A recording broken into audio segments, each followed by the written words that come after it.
भाई आ गया इस लेक्चर पे। डर लग रहा है 10th बोर्ड एग्जाम का। कुछ पढ़ाई नहीं की भाई। Set time T equal to 0। आज से शुरू करते हैं, पर यार आज बैकलॉग मत होने देना। आज के बाद ऐसा मत करना कि आज का लेक्चर देख लिया, अगले चैप्टर में आ ही नहीं रहा है। आज जितने जोश के साथ तू इस चैनल पे आया है ना, ये जोश पूरा 1 महीने तक चलना चाहिए। मैं 1 महीने में पूरा मैथमेटिक्स निपटा दूंगा तेरा, और उसके बाद रिवीजन करेंगे। मैराथन लूंगा, इतने क्वेश्चन कराऊंगा बोर्ड एग्जाम तक कि तेरे को सारे टॉपिक ऐसे रटा दूं कि तू जाए तो मचा दे। तेरे को पूरा पेपर में दिखा दूंगा बोर्ड पे। पर मेहनत करनी है दोनों को, तभी शोर बड़ा आएगा। ताली दोनों हाथ से बजती है ना। यहां से मैं देने के लिए तैयार हूं अपना 120%। क्या तू तैयार है? तैयार है तो आजा। क्या है सीरीज का नाम? सुपरफास्ट क्यों लिख रखा है यार यहाँ पे? मजाक करने नहीं आया हूं भाई, केवल क्रिस्प टू द पॉइंट जो रिलेवेंट बातें हैं वही पढ़ेंगे। तेरे को पता है यार, रियल नंबर बहुत हल्का चैप्टर है, पर भाई पढ़ के तो जा। 6 नंबर का आएगा बोर्ड एग्जाम में। अपना जो टारगेट है बोर्ड एग्जाम में उसको मत भूल। 100 में से 100 लाने हैं तुझे, तो 100 में से 100 जब लाने हैं तो उसके लिए मेहनत करनी पड़ेगी। हर एक चैप्टर को कंप्लीट करना पड़ेगा। आज शुरू कर रहे real number super fast express. Mathematics की ट्रेन आ गई है। पहला चैप्टर रजिस्टर में लिख रियल नंबर, आज खत्म करके सोएगा। एक बैठक में पूरे लेक्चर को देखना। ये मूवी नहीं चल रही है भाई। कॉपी और पेन निकाल, जहां भी तू बैठा है पलंग पे से उठ पहले तो, है ना। घर पे टेबल है तो टेबल और कुर्सी पे बैठ, और कभी घर पे नहीं है टेबल तो भाई जमीन पर बैठ। पर ऐसी जगह बैठ जहां तुझे नींद ना आए, जहां तू थोड़ा सा डिस्कंफर्ट फील करे। क्या है, ज्यादा कंफर्ट जोन, ज्यादा लग्जरी में ना तू पगला गया है। तेरे को थोड़ा यार एक्टिव होना पड़ेगा भाई जीवन में। डिसिप्लिन होना पड़ेगा, ईमानदारी से मेहनत करनी पड़ेगी। शुरू कर रहा हूं रियल नंबर। आज के बाद रियल नंबर पढ़ने की जरूरत नहीं पड़ेगी, ऐसा पढ़ाऊंगा। एकदम बेसिक से उठाऊंगा। चल शुरू करे। हो गया तैयार? आजा। समय बहुत कम है अपने पास। प्राइम फैक्टराइजेशन मेथड पढ़ेंगे, इसमें एचसीएफ और एलसीएम के कॉन्सेप्ट को पढ़ेंगे। एचसीएफ एलसीएम के जितने भी पीवाईक्यू आए हैं, मैंने ना वैरायटी ले ली है। हर क्वेश्चन मैं नहीं करा सकता हूं, पर वैरायटी ले ली ताकि तेको आइडिया लग जाएगा किस तरह के क्वेश्चन बोर्ड एग्जाम में आए जाते हैं। और इंपॉर्टेंट क्वेश्चन देख लेंगे। और भाई ये इरेशनल नंबर का प्रूफ तो आता ही आता है, इसको देख लेंगे। 6 नंबर का इसका वेटेज है, तो आराम से इसको समझते हैं भाई कैसे होगा। सबसे पहली बात भाई, फैक्टर क्या होता है? बहुत सारे बच्चों को यही नहीं समझ में आता है। अब भाई मैं ना समझ रहा हूं तुझे कुछ नहीं आता है ना, तो फैक्टर पहले समझ लेते। मान ले एक एग्जांपल ले लिया मैंने 12। अब कोई पूछे 12 के क्या क्या फैक्टर होंगे, भाई वो नंबर जो 12 को कंप्लीटली डिवाइड कर ले। क्या होगा? 1 1 12 को कंप्लीटली डिवाइड कर देगा 12 बार में। 2 2 6 जा क्या होता है 12। 3 3 4 जा क्या होता है 12। 3 कर दिया, फिर 4 3 जा 12, फिर भाई 5 नहीं करेगा 6 कर देगा, और 12 खुद कर देगा। ये जितने भी नंबर मैंने लिखे ना, ये सब 12 के फैक्टर है। एक और एग्जांपल ले लेता हूं, 36। कभी समझ में नहीं आया तो ये एक एग्जांपल ले ले। 36 ऐसे नंबर सोचने जो 36 को कंप्लीटली डिवाइड कर दे। 1 तो यार सारे दुनिया के जितने भी नेचुरल नंबर है ना, 1 उन सब का फैक्टर होता है, क्योंकि 1 की टेबल में तो सारे ही नंबर आएंगे ना भाई। तो लॉजिक लगा लिया। 2 फिर 3 फिर 4 5 नहीं हो सकता, 6 9 12 18 और 36 खुद। फैक्टर क्लियर हुआ। इसके बाद एक टर्म आती है भाई प्राइम नंबर। ये बहुत इंपॉर्टेंट है समझना। कुछ बच्चों को आता होगा प्राइम नंबर क्या? वो नंबर भाई जिनके 2 फैक्टर होते हैं। 2 फैक्टर मतलब जैसे देखिए यार, इस नंबर के कितने फैक्टर है 12 के? 1 2 3 4 5 6। प्राइम नंबर के केवल 2 ही फैक्टर होते हैं, और वो 2 फैक्टर कौन होते हैं? एक तो 1 होता है, और एक वो नंबर खुद होता है। नंबर खुद होता है। तो ये नंबर खुद होता है मतलब, अरे भाई फॉर एग्जाम्पल 5 ले ले। 5 के क्या फैक्टर होंगे? 1 और 5। तो 5 क्या हो गया? Prime number. क्लियर है? अब बात करते हैं कंपोजिट नंबर की। कंपोजिट क्या है? अरे भैया प्राइम नंबर का विपरीत या प्राइम नंबर का अपोजिट। जो नंबर प्राइम नहीं होते उनका नाम दे दिया इन्होंने कंपोजिट नंबर। तो ऐसा लिख दे, नॉट प्राइम। ऐसे नंबर जो प्राइम नहीं, उसको क्या कहोगे? कंपोजिट। मतलब जिसके 2 से ज्यादा फैक्टर हो। जैसे मान ले 4। 4 का क्या होगा? 1 होगा फैक्टर, 2 होगा, और 4 खुद होगा। 3 फैक्टर आ गए ना। 2 फैक्टर होते तो प्राइम नंबर होता, यहाँ 3 फैक्टर आ गए तो कंपोजिट हो गया। क्लियर हुआ? अब भाई समझते हैं प्राइम फैक्टराइजेशन मेथड क्या होता है, जो कि अपना पहला टॉपिक है। पता है क्या तुम लोगों को? कहाँ ही पता होगा यार, पहली बार तो पढ़ रहे हो। चलो आ जाओ समझाता हूँ। ये प्राइम नंबर समझ गए, फैक्टर समझ गए, तो प्राइम फैक्टराइजेशन भी समझ जाओगे। भाई कोई भी नंबर ले लिया, मान ले 36 मैंने लिया ना, इसका मुझे प्राइम फैक्टराइजेशन करना है। तो प्राइम नंबर क्या क्या होते हैं? 2 होता है, 3 होता है, 5 होता है, 7 होता है, 11 होता है, 13 होता है ना। इनके क्यों 2 ही फैक्टर है? अभी मैंने सिखा दिया ये प्राइम नंबर क्यों लिख रहा हूं मैं, और कैसे लिख रहा हूं ये भी समझ में आ गया ना। आगे आगे देखते जा रहा हूँ कि यार इसी के इनके नंबर के 2 फैक्टर से ज्यादा फैक्टर तो नहीं निकल कर आ रहे, ये देखते हुए मैं आगे लिखते हुए आ रहा हूँ। 17 हो गया एंड सो ऑन। यहां तक याद रख लो यार, है ना, यहां तक याद रख लो इस ऑर्डर को। इस ऑर्डर को याद रखने से क्या फायदा होगा, 36 के जब तुम प्राइम फैक्टराइजेशन करोगे तो पहले 2 लो। क्या 2 36 को काट रहा है? बिल्कुल काट रहा है। 2 कितनी बार में काट रहा है? 18 बार में। वापस ये 18 2 को काट पा रहा है? यस, मतलब 2 18 को काट पा रहा है, बिल्कुल काट पा रहा है। 9, अब भाई 9 आ गया 2 से तो नहीं, अब ये ऑड नंबर आ गया, तो अगला प्राइम नंबर क्या? 3। चलो 3 से देते, 3 बार में। अरे 3 1 बार में, जहां ये 1 आया रुक जाना। अब इस 36 को मैं देखूं तो मैं क्या लिख सकता हूं? 2 इंटू 2 इंटू 3 इंटू 3। अरे दादा यही होता है prime factorization method. Prime number के फैक्टर में तोड़ दिया किसी नंबर को, उसको कहते हैं प्राइम फैक्टराइजेशन मेथड। तुम्हारी किताब में एक बात लिखी, फंडामेंटल थ्योरम ऑफ अरिथमेटिक। घबराने का नहीं है भैया, इतनी भारी भारी अंग्रेजी लिखी है। बात यही है कि दुनिया का कोई भी कंपोजिट नंबर है उसको प्रोडक्ट ऑफ प्राइम नंबर के फॉर्म में लिख सकते हो, लिख भी दिया। दुनिया का कोई भी ले लो, मैंने 36 लिया है भाई, तू 24 लिख के देख ले यार। देखो लग रहा मास्टर खेला तो नहीं कर रहे हो हमारे साथ? अरे भाई 24 पे ले ले, 2 12 2 6 2 3 और 3 1। भैया 2 का क्यूब 2 इंटू 2 इंटू 2 इंटू 3 की पावर 1 आ गया ना भाई। क्या है ये? सारे प्राइम नंबर है, प्रोडक्ट ऑफ प्राइम के फॉर्म में मैं दुनिया का कोई भी कंपोजिट नंबर लिख सकता हूं। तो यही आपका फंडामेंटल थ्योरम ऑफ अरिथमेटिक कहती है। उसकी डेफिनेशन को आपको याद नहीं रखनी, सीधे बात याद रखनी है जो आपका कॉन्सेप्ट है। क्या? दुनिया का कोई भी कंपोजिट नंबर है उसको मैं प्रोडक्ट ऑफ प्राइम फैक्टर के फॉर्म में लिख सकता हूं। मैंने सारी बातें आपको समझा दी।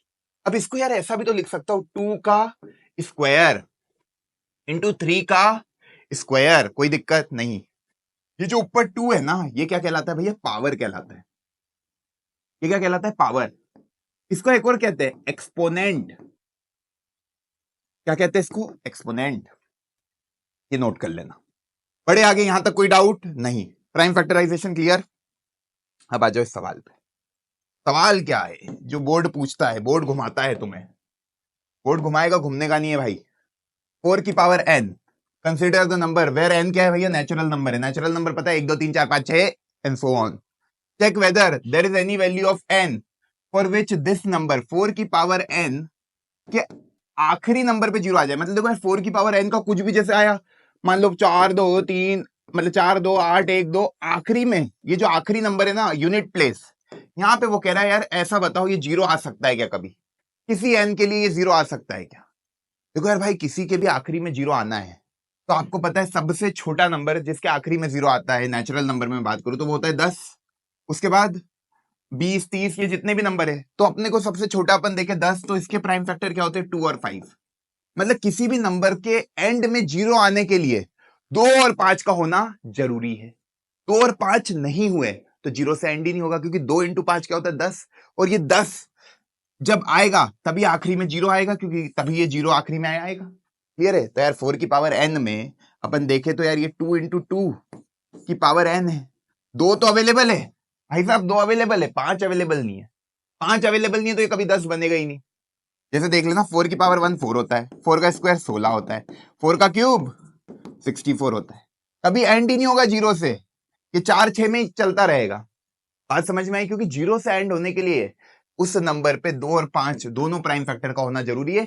इस केस में आपके केवल 2 प्राइम फैक्टर अवेलेबल है, 5 अवेलेबल नहीं। आपको यही लिखना है अंग्रेजी में कि any number that and with 0 contains 2n prime as their prime factor, but in this case only 2 is present as a prime factor. That's why bhai this number will never end with the digit 0. Clear है? Concept आया ना समझ में? आगे बढ़ते हैं। अब भैया HCF क्या होता है? नाम से समझ में आना चाहिए, नाम से आ जाएगा। HCF, H है ना, मतलब हाईएस्ट, ठीक। C से क्या ले लेगा भाई? Common, okay. और F से क्या ले लेगा? अभी जो मैं पढ़ा के आया हूं, फैक्टर, वो नंबर जो इसको कंप्लीटली डिवाइड करे। एलसीएम क्या होगा? लीस्ट। सी क्या होगा भाई? कॉमन। और एम से क्या आ जाएगा भाई? मल्टीपल। क्लियर है भाई? थक तो नहीं गया? बोर तो नहीं हो गया? अरे भाई समय कम है यार, फटाफट नोट करना है, दिमाग में एकदम सेट करना है, गलती से भी गलत नहीं होगा एग्जाम में। ऐसे दिमाग में रखा, एच से हाईएस्ट, कॉमन, फैक्टर और लीस्ट कॉमन मल्टीपल। सब फुल फॉर्म को याद करा रहा हूं भाई, फुल फॉर्म याद हो गया ना तो इसका मतलब समझ में आ जाएगा। अब इसका मतलब समझते हैं, आजा। HCF क्या होता है? नाम में दिख रहा है हाईएस्ट कॉमन फैक्टर। हाईएस्ट मतलब बड़ा, कॉमन मतलब कॉमन जो दोनों में अवेलेबल हो, और फैक्टर अभी मैंने सिखाया। मैंने एग्जांपल लिया 24 और 36 जो अभी मैं पढ़ाकर आया हूं तुमको।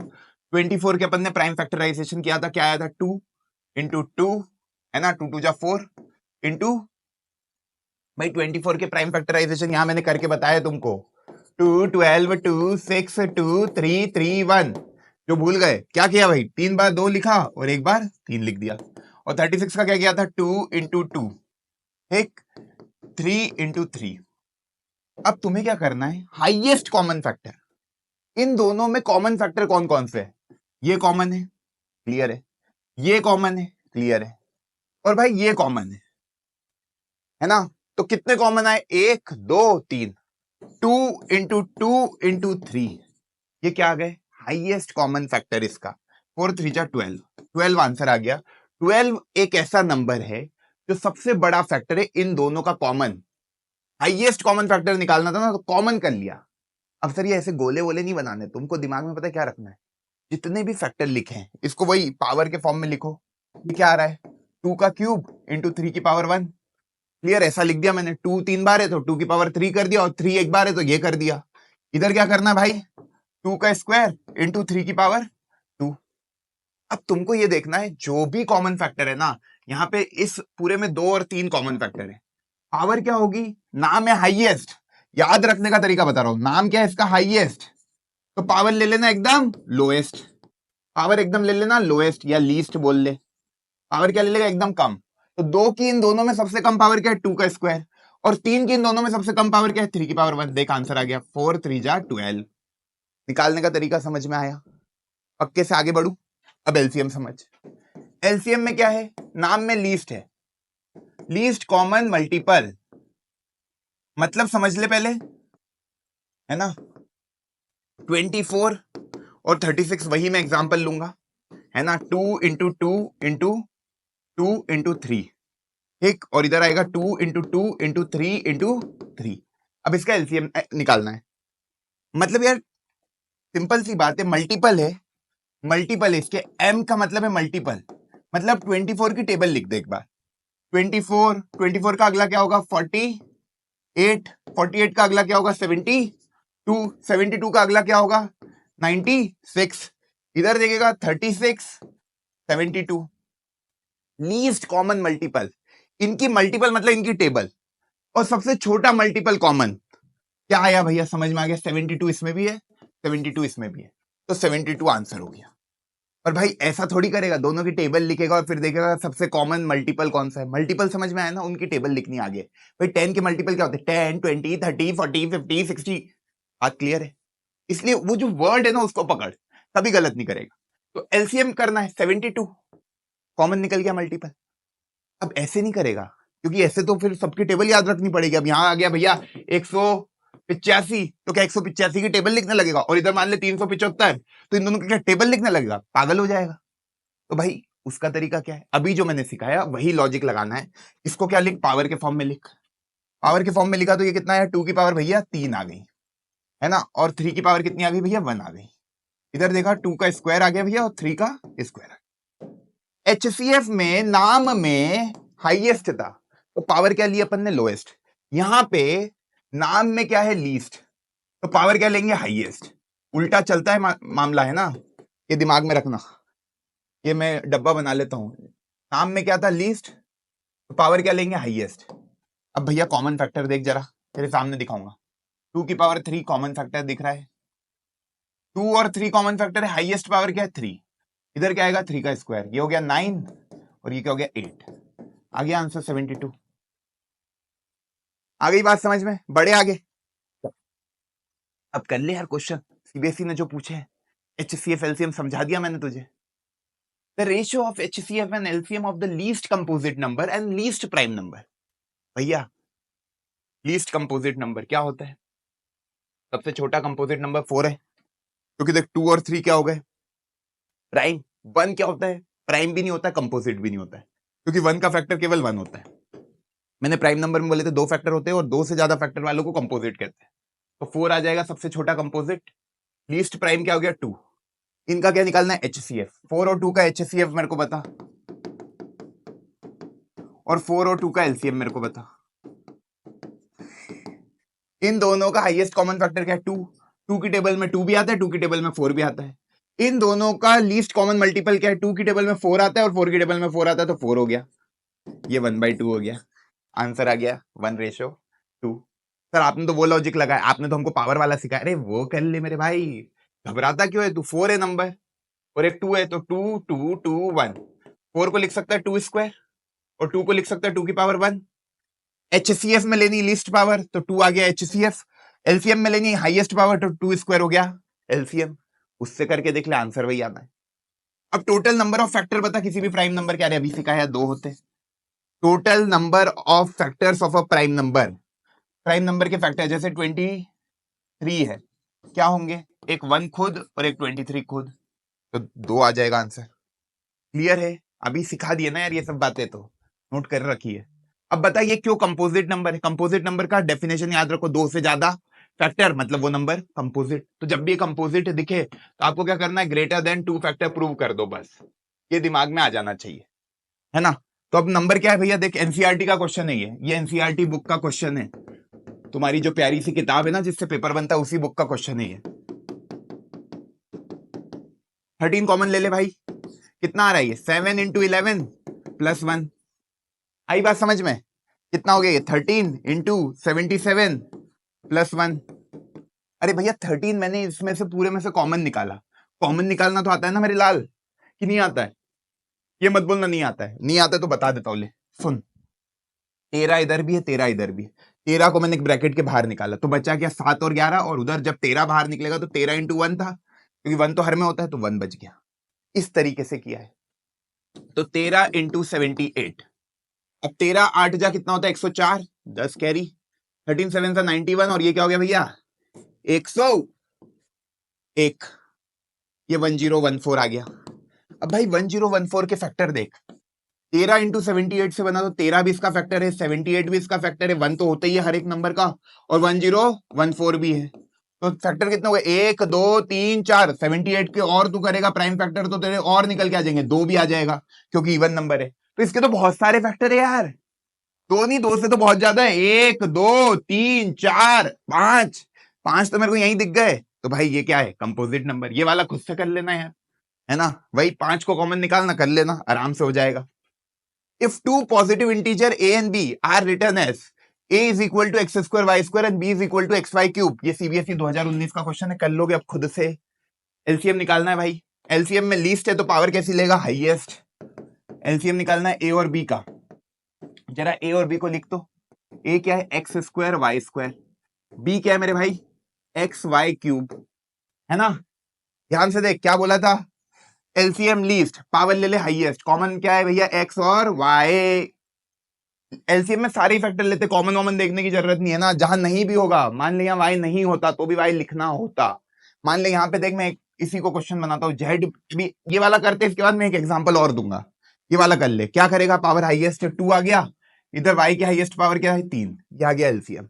अब मान ले मेरे भाई ये ऐसा होता है, जेड की पावर 4 होता, और जेड भी एक क्या है भाई, जेड भी क्या है एक प्राइम नंबर है, तो क्या होता है एलसीएम।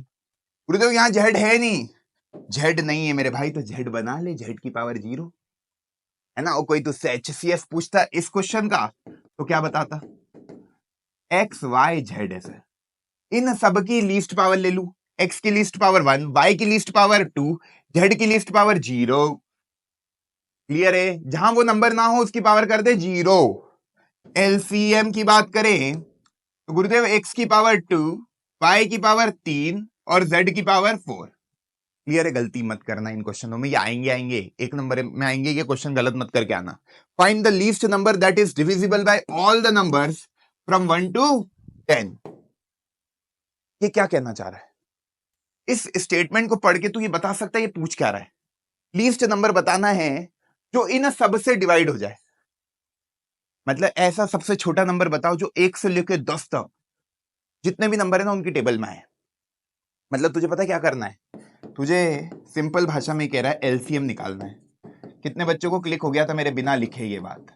जिनको क्लिक हो गया ना उन्होंने एलसीएम का फील ले लिया। जो मैं बोल रहा था कि ऐसा सबसे छोटा नंबर जो 1 से लेके 10 तक से डिवाइड हो जाए, मतलब 1 से 10 की सबकी टेबल में वो नंबर आए, तो जब उसकी टेबल में वो नंबर आ रहा है मतलब मल्टीपल है।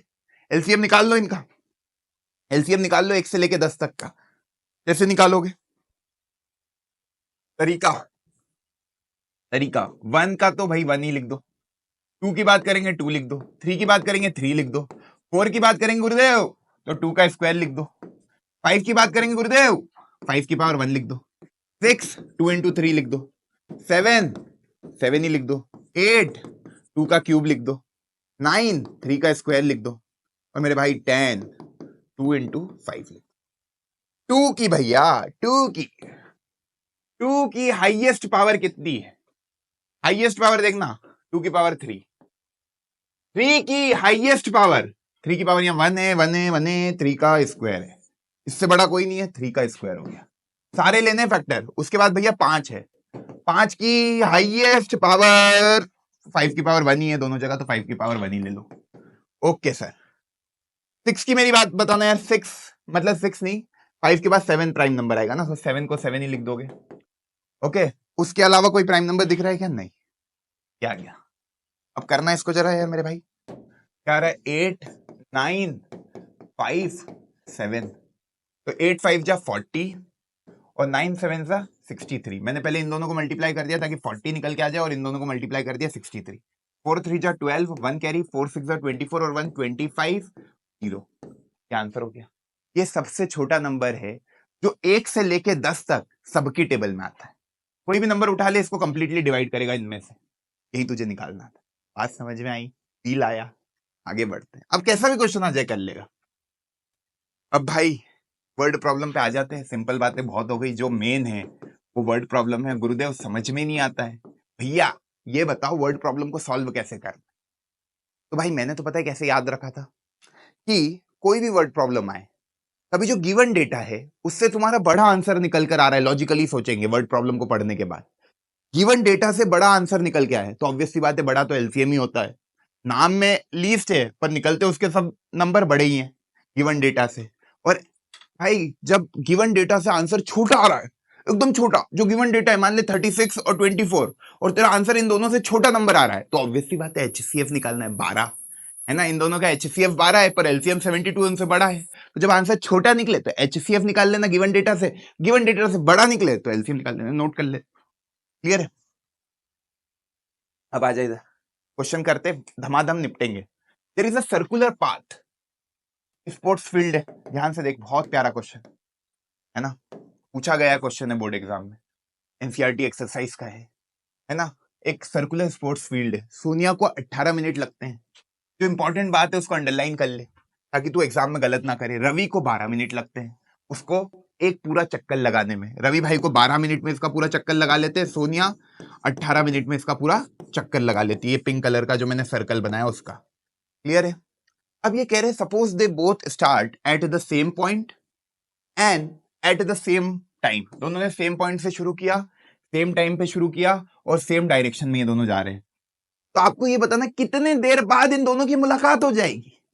अब मुझे पता है ये जो गिवन डेटा है 12 और 18, इससे तेरा आंसर बड़ा आएगा कि छोटा? लॉजिकली सोच, क्या ऐसा हो सकता है ये 2 मिनट में मिल जाए दोनों? अरे भाई शुरू ही यहां से हुए, जैसे ही शुरू हुए होंगे तेरे को दिख रहा है रवि को 12 मिनट लग रहे, तो रवि तेज चल रहा होगा, तो रवि आगे निकल गया सोनिया से, सोनिया आ रही आ रही आ रही आ रही, रवि भाई गोले से आगे निकलते निकलते निकलते आगे निकल गए। तो ऑब्वियस सी बात है 12 और 18 से तो ज्यादा ही मिनट आएगा आंसर, है ना। ऐसा तो नहीं हो सकता पहले चक्कर के पहले ये लोग मिल जाए, क्योंकि यहाँ पे दोनों की मुलाकात हुई, अब दोनों की स्पीड अलग अलग, एक को 12 मिनट लग रहे, एक को 18, तो दोनों अलग अलग रफ्तार से चल रहे, तो दोनों को टाइम अलग अलग लग रहा है, तो इनकी मुलाकात पहले राउंड में तो होनी नहीं है। मतलब आंसर 12 और 18 से तो छोटा आ ही नहीं सकता, बड़ा आएगा। और बड़ा आएगा तो भैया एलसीएम, नाम में छोटा है पर काम इसके बहुत बड़े, एलसीएम निकाल लो किसका? 12 और 18 का करो जरा, है ना। चलो 12 और 18 का क्या करेंगे भाई? एलसीएम। एलसीएम तो 12 के प्राइम फैक्टर करते हैं 2 6 2 3 3 1, 18 के करो जरा, 2 की टेबल 9, अब 2 से नहीं जाएगा 3 से दे देंगे। ठीक, दोनों को लिख लो यहाँ जरा। 12 को लिखा 2 का स्क्वायर इंटू 3 की पावर 1। 18 को लिख लो कितना, 2 की पावर 1 इंटू 3 का स्क्वायर। एलसीएम में मेरे भाई क्या लेते हैं, हाईएस्ट पावर। 2 की हाईएस्ट पावर कितनी है, 2 स्क्वायर, और 3 की हाईएस्ट पावर क्या है, 3 स्क्वायर। कितना आ रहा है, 4 इंटू 9, दैट इज 36। 36 मिनट बाद इन दोनों की मुलाकात होगी। जब तक ये लोग कितने चक्कर लगा लेंगे, कभी ये भी पूछ लेता था, सोनिया 2 चक्कर लगा चुकी होगी, रवि भाई 3 चक्कर लगा लेंगे, इसी पॉइंट पे ये लोग मिल लेंगे। लॉजिकली भी समझ में आया, जो आंसर निकला उसको चेक भी कर लिया। चलो भाई अगला वर्ड प्रॉब्लम। अभी यहां तक बच्चे बचेंगी, चले गए भाई। देखो यार पहला चैप्टर चल रहा है, अभी तो एनर्जी हाई रखनी है ना। मैं इधर से एफर्ट मारने के लिए तैयार हूं, तो तुम लोगों को भी मारने पड़ेंगे एफर्ट। अब इतना बड़ा क्वेश्चन देखा, सर स्किप कर देते हैं। अरे भाई क्यों करना है स्किप, आपको देके जाएगा 4 नंबर ये क्वेश्चन, कभी आया एग्जाम में तो। क्या करना है, पढ़ते चलो क्वेश्चन को।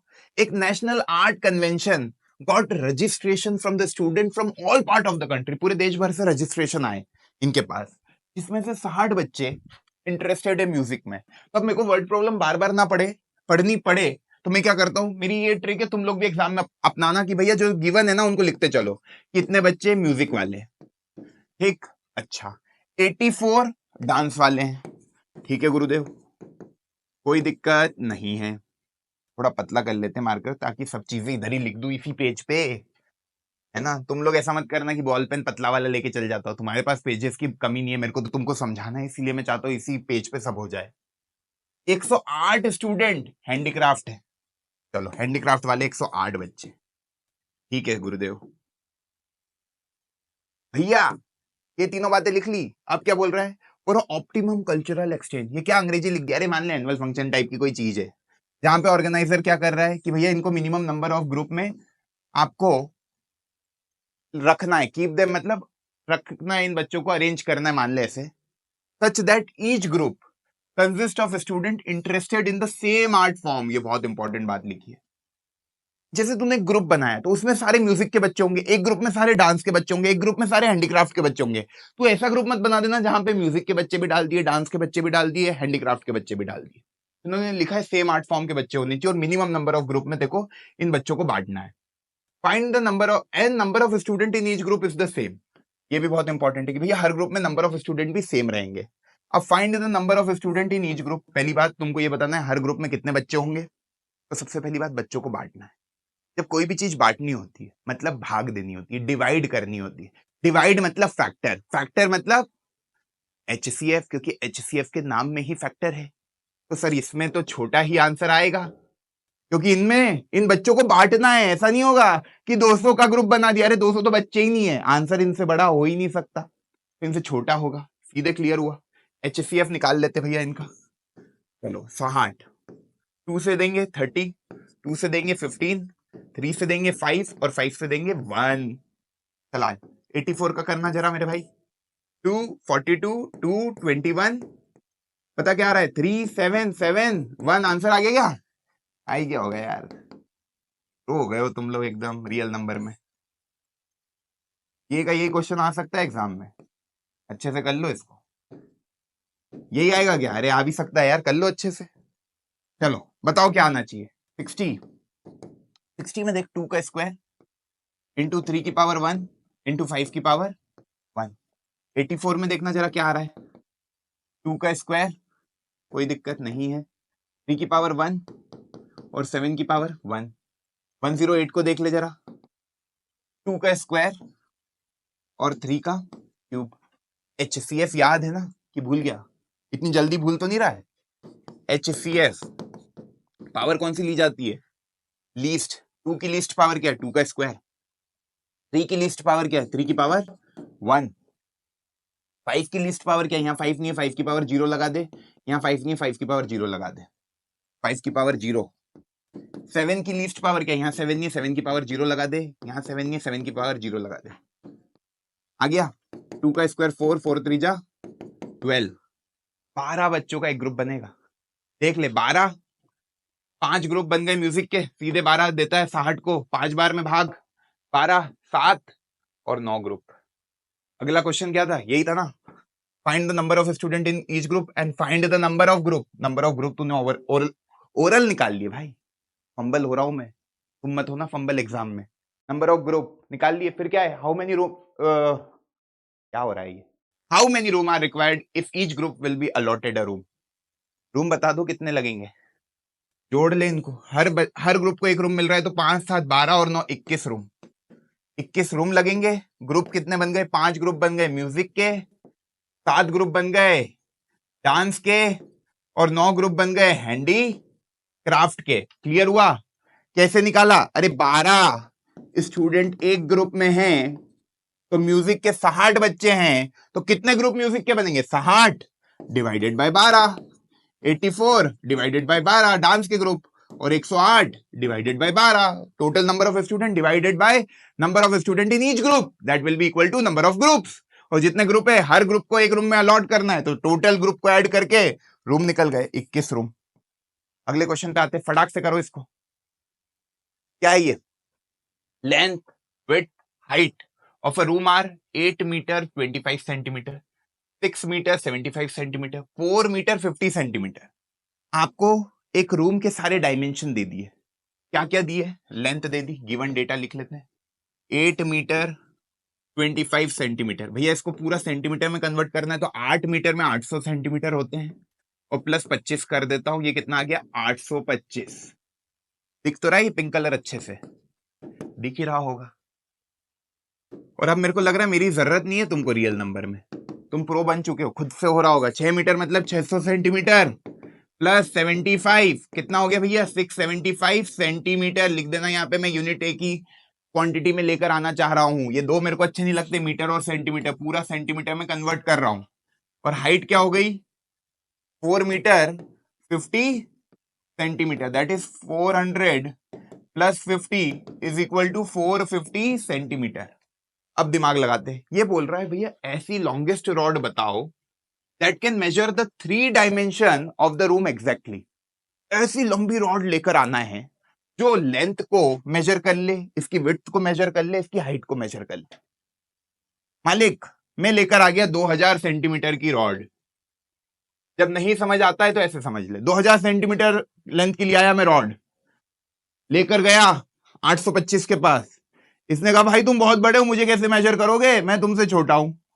ऑब्वियस सी बात है, जो आंसर आएगा इन तीनों डेटा से क्या आएगा, छोटा।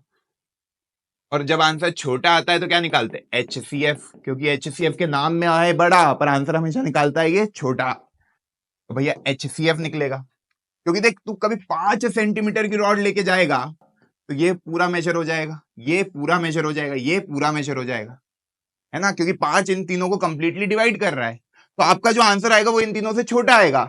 तो HCF निकाल लो, निकालू HCF 825, 8 to 10 और 5 15, 3 की टेबल में जाएगा 15, 3 से कंप्लीटली डिविजिबल है, सम ऑफ द डिजिट कभी डिविजिबल है तो वो नंबर डिविजिबल होता है, 3 2 है ना, 7 5, 7 2 9 5 14 नहीं जाएगा, 5 5 जा, है ना, और 5 ये आ गया, 5 11 और ये आ गया 11, 825 के हो गए। अब अगला लाओ, क्या है 675, 3 2 2 5 3 7 5 3 3 इधर आया 25, फिर ये 5 5 5 1, अब आओ इधर 450 2 25, ये पूरा छाप दो इधर से, 3 75 3 25 5 5 5 1।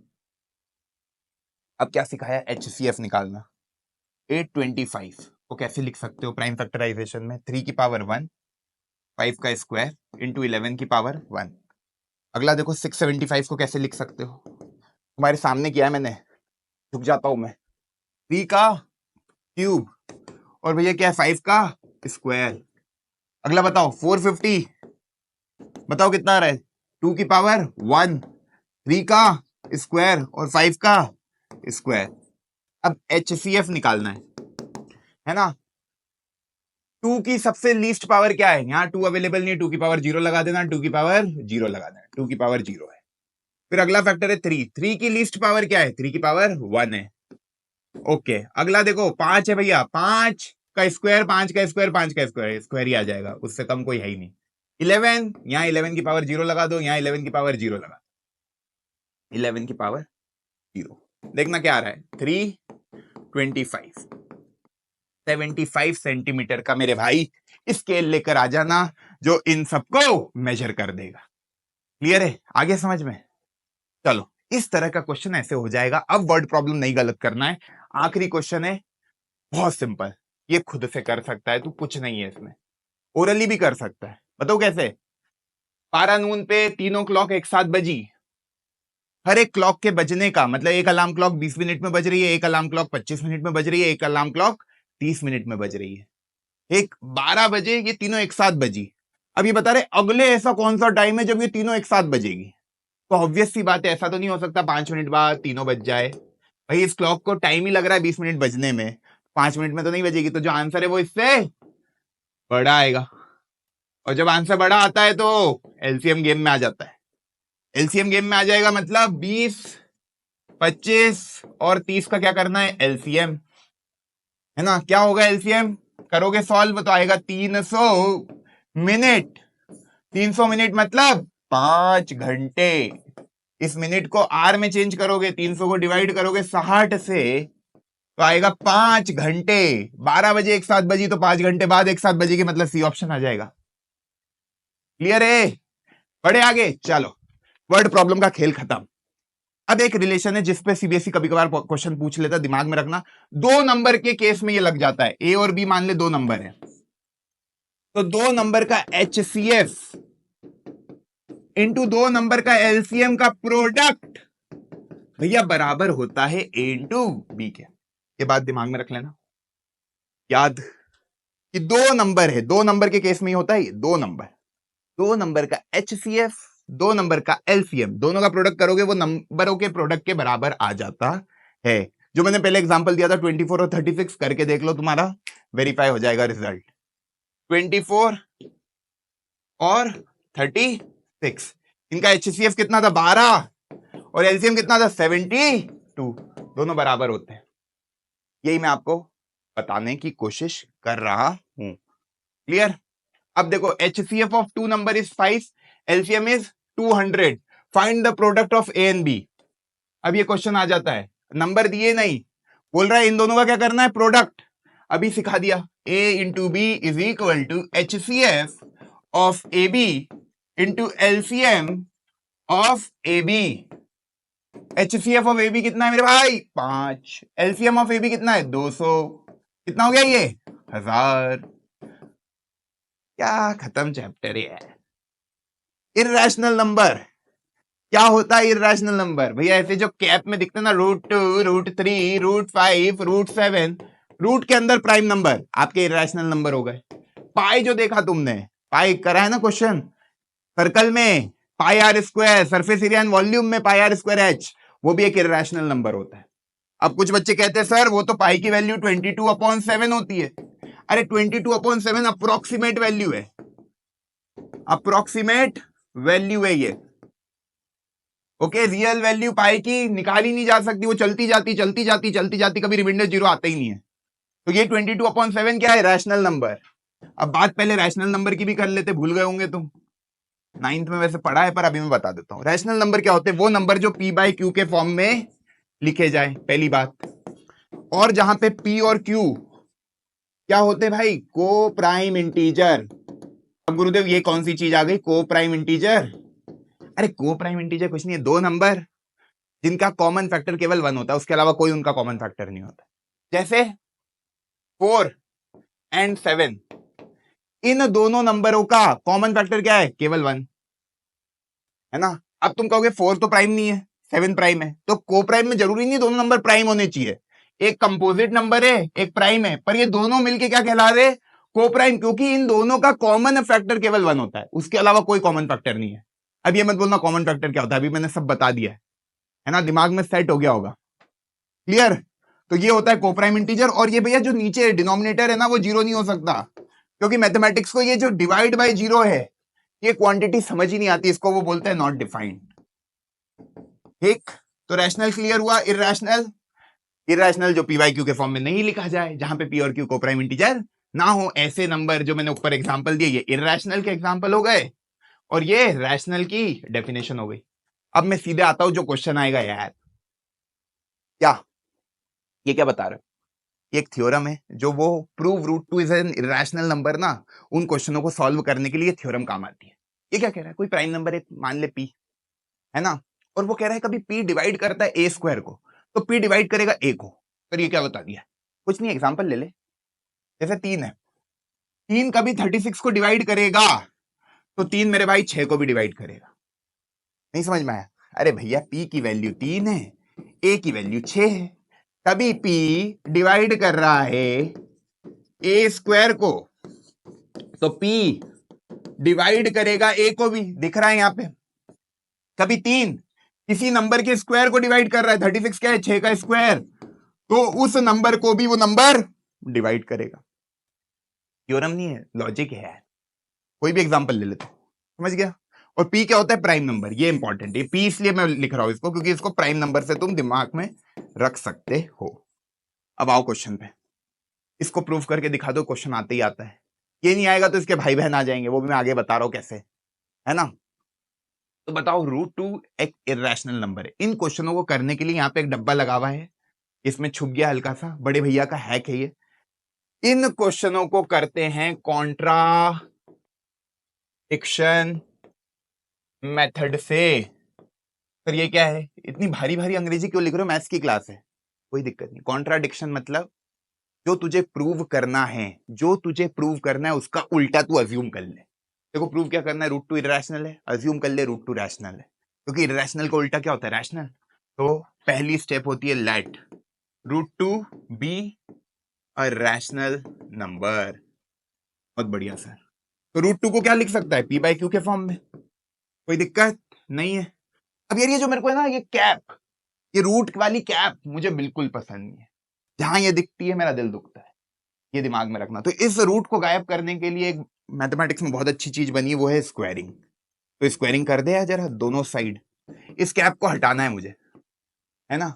और यहाँ पे वो कंडीशन लिख देना रैशनल की जो मैंने बताई, पी और क्यू क्या है यहाँ पे, को प्राइम इंटीजर।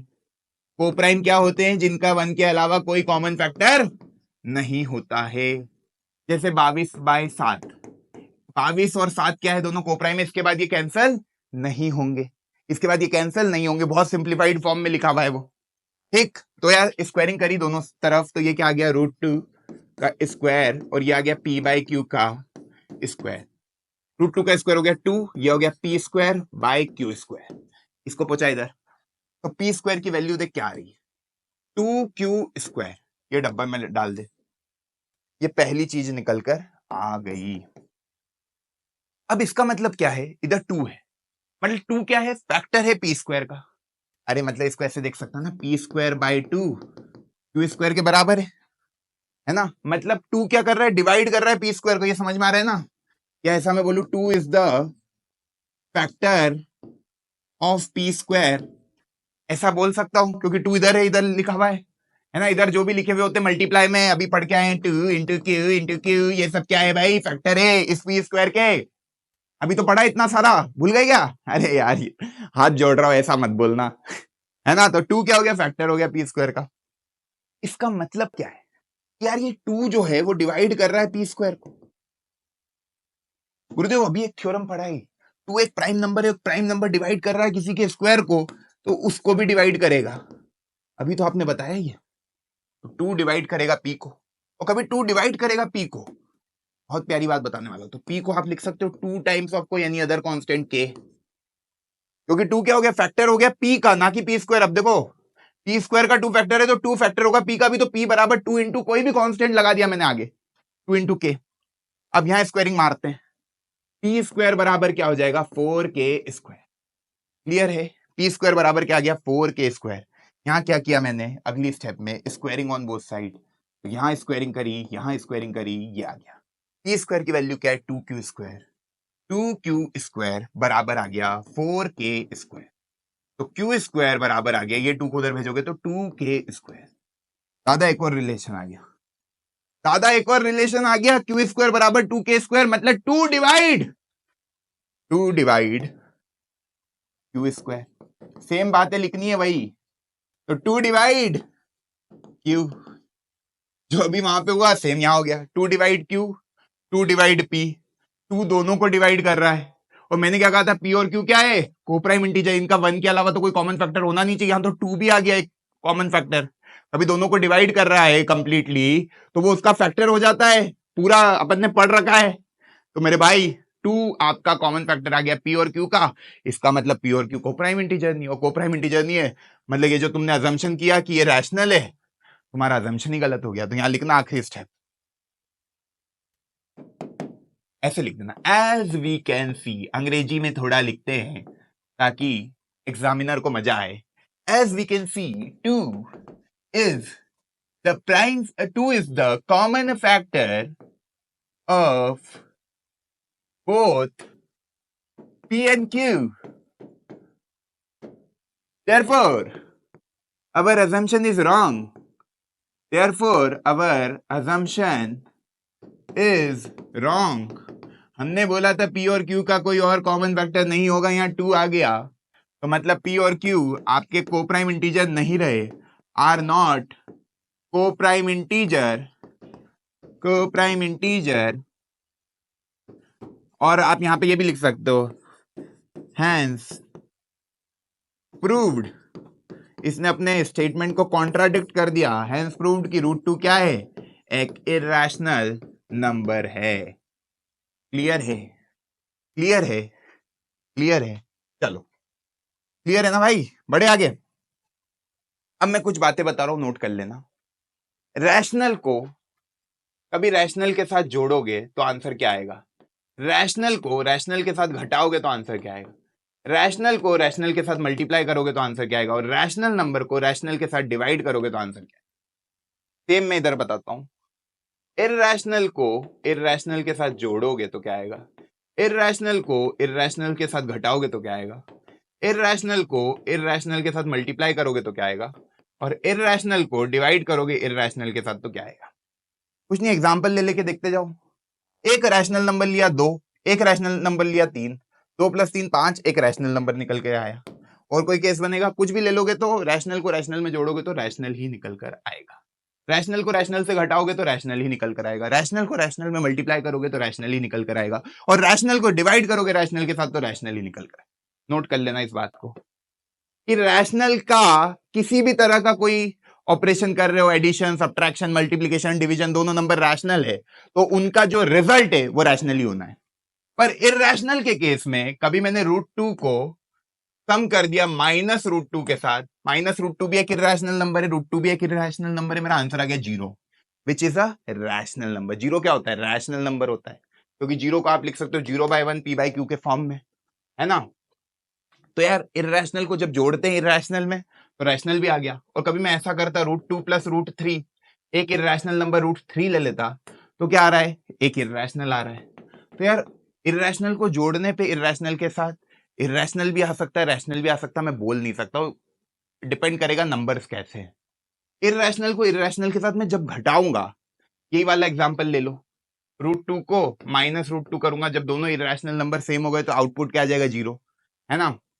इररैशनल को जब मैं इररैशनल के साथ घटाऊंगा, ऐसा कर लिया तो क्या आ गया, इररैशनल। तो यार इररैशनल के केस में ना दिमाग में ये बात रखना कि जो तुम्हारा आउटपुट आता है उसके बारे में तुम कोई कमेंट नहीं कर सकते, कांट कमेंट, है ना, कि क्या आंसर आएगा, ठीक है।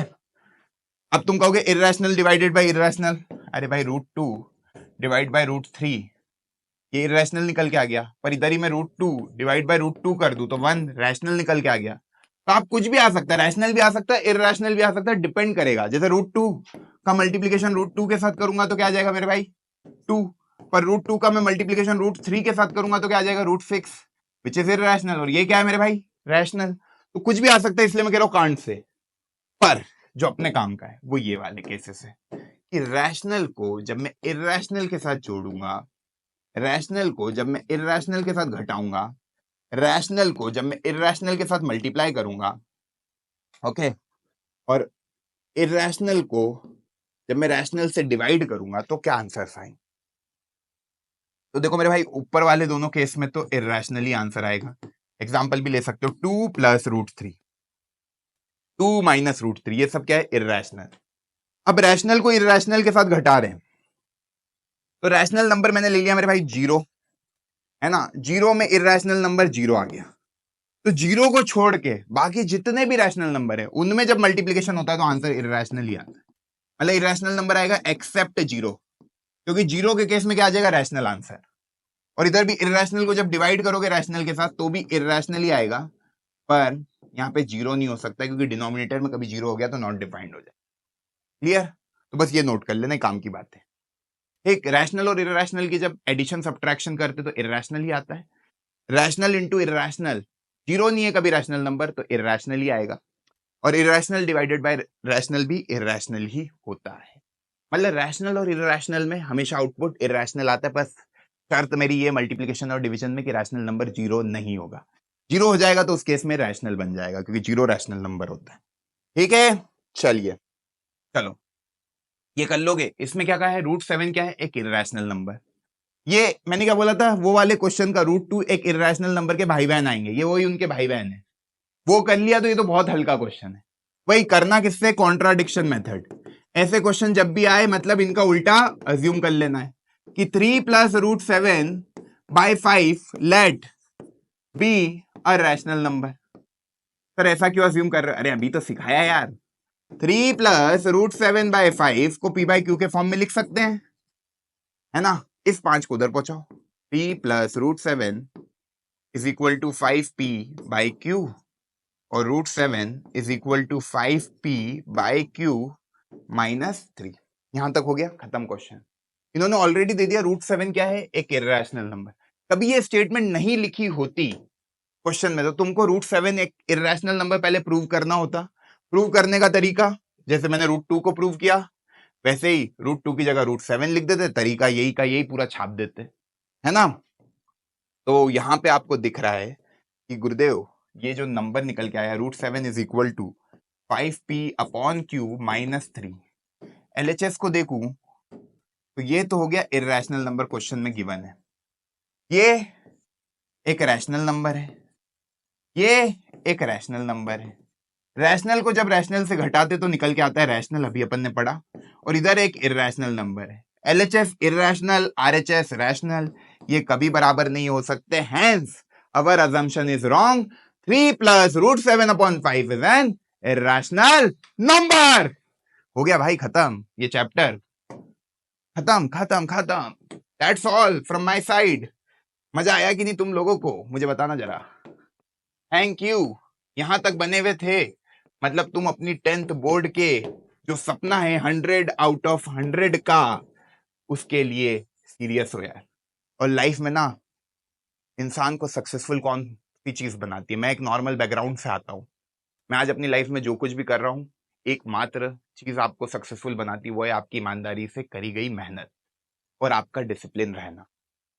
बस वो 2 क्वालिटी आप सीख लो, बाकी यार ये सब बहुत हल्की चीज है, ये अपने आप होने लगेगी। तुम बस ये 2 आदत अपने अंदर डालो, उसके बाद सब चीजें तुम्हारे सामने आएगी भाई। तो कभी भी डिमोटिवेट नहीं होना है, डिप्रेस नहीं होना है, मेहनत करते रहना है, कॉपी में अपना पेन चलाते रहना है, दिमाग में हर एक कॉन्सेप्ट चलते जाएगा, तुम्हें हर एक क्वेश्चन बनते जाएगा, तुम्हें पता ही नहीं लगेगा कब तुम्हारा मैथमेटिक्स खत्म हो गया। तो भाई सुपरफास्ट एक्सप्रेस का पहला चैप्टर हमारा डन हो गया है। आज रियल नंबर को अपने रजिस्टर में टिक लगा देना भैया, कंप्लीटेड। अगले पे आएंगे, पॉलिनोमियल में मिलते हैं, तब तक के लिए मन लगा के पढ़ाई करते रहो, मेहनत करते रहो। All the very best, thank you so much.